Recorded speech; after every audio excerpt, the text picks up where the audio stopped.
மகாவிஷ்ணுவின் பரம்பொருள் அறக்கட்டளை அலுவலகத்திலிருந்து 3 ஹார்ட் டிஸ்க் மற்றும் ஒரு பென்டிரைவர் பறிமுதல் செய்யப்பட்டிருப்பதாக தற்பொழுது போலீசார் தெரிவித்திருக்கின்றனர். மகாவிஷ்ணு சொற்பொழிவாற்றிய வீடியோக்களை ஆய்வு செய்து தற்பொழுது போலீசார் விசாரணை மேற்கொண்டு வருகின்றனர்.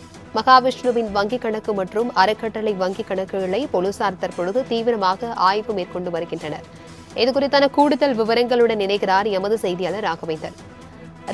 வணக்கம். தற்பொழுது மகாவிஷ்ணுவின் பரம்பொருள் அறக்கட்டளை அலுவலகத்திலிருந்து 3 ஹார்ட் டிஸ்குகளும் ஒரு பென்டிரைவரும் போலீசார் பறிமுதல் செய்திருக்கிறார்கள். இது குறித்தான விவரங்கள் என்ன?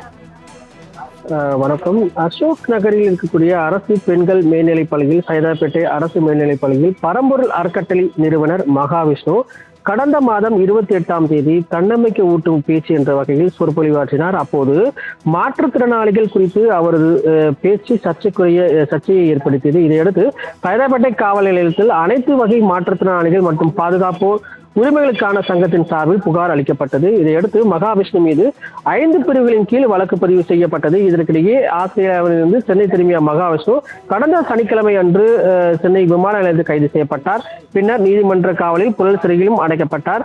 இதையடுத்து அவரை போலீசார் 3 நாள் போலீஸ் காவல் எடுத்து தற்போது விசாரணையானது நடைபெற்று வருகிறது. நேற்று அந்த பரம்பொருள் அறக்கட்டளையில் அங்கிருக்கக்கூடிய கோவையில் இருக்கக்கூடிய பரம்பொருள் அறக்கட்டளையில் இந்த விசாரணையானது அவர் அழைத்துக் கொண்டு விசாரணையானது நடைபெற்றது.